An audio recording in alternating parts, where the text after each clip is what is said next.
Ndugu watazamaji, napenda kuwakaribisha sana katika kusikiliza wimbo huu mzuri sana ambao umeimbwa ukihusu habari ya maisha yetu ya kila siku, jinsi ambavyo tunaweza tukapitia mambo magumu, lakini ukiwa umetanguliwa na kisa cha mfano ambacho kinazungumzia maisha hayo, na wakati huo huo pamoja na machungu hayo ambayo tunaweza tukayapata, lakini bado kwa upendo wa Kristo tunapaswa kusamehe.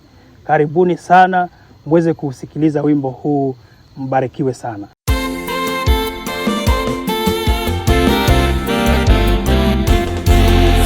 Kisa cha ajabu, baba mmoja mwenye mke na watoto wake wawili, walivamiwa na majambazi wakamfunga baba yule.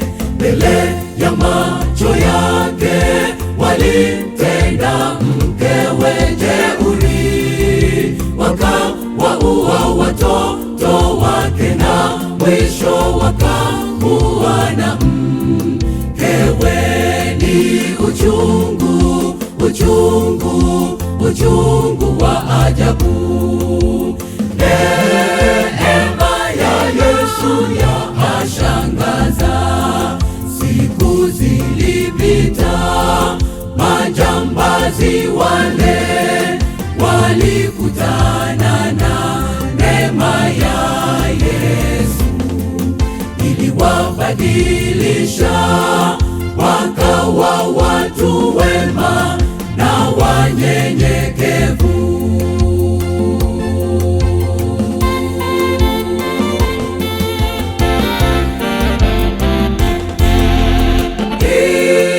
Ilitokea siku baba yule akiwa kanisani,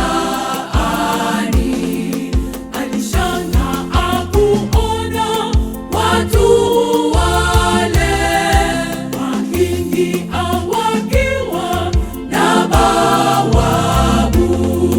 Bawabu kawaketisha kiti kile alichoketi baba yule yule. Ajabu, ajabu, ajabu na hubiri siku ile ilihusu tendo la msamaha. Tendo msamaha linahitaji neema ya Yesu. Mambo magumu mazito yatupatana, yanaumiza mioyo yetu, ila neno lake Bwana labaki pale pale, litusaidia kusamehe. Tendo msamaha linahitaji neema ya Yesu.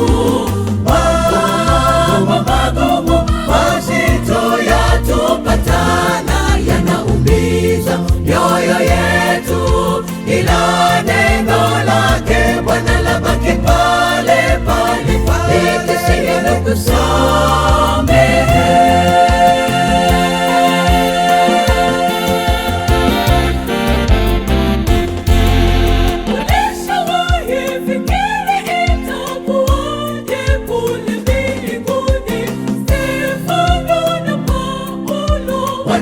Watapokutana, ulishawahi fikiri itakuwaje kule mbinguni?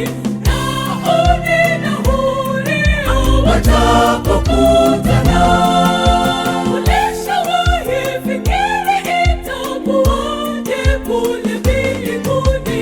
Mimi na wewe tukikutana na Yesu.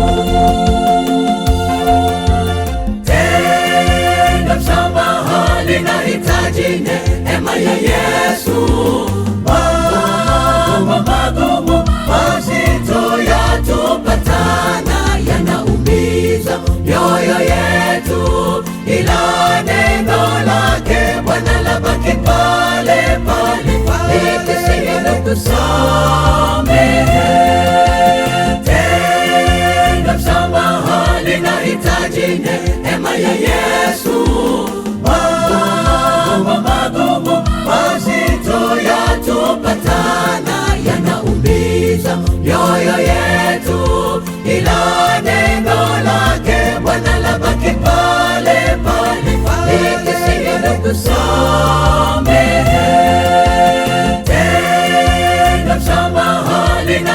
linahitaji neema ya Yesu.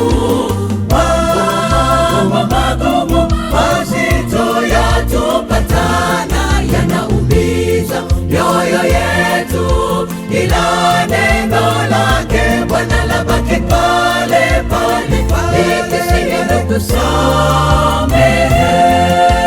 Tendo msamaha linahitaji neema ya Yesu. Mambo magumu